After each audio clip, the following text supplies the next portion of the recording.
இயேசுவுக்கு பிரியமா வாழ தெரியல, உலகத்தை விட்டும் வர முடியல.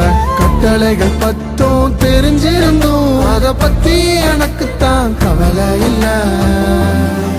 சரி, திருந்துற மாதிரி ஏதாவது ஐடியா இருக்கா இல்லையா?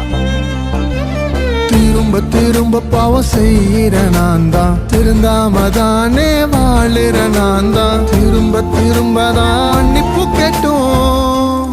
அப்பா, அவன் திருந்திட்டான்யா. திரும்பவும் நான் தான் திருந்தவில்லை.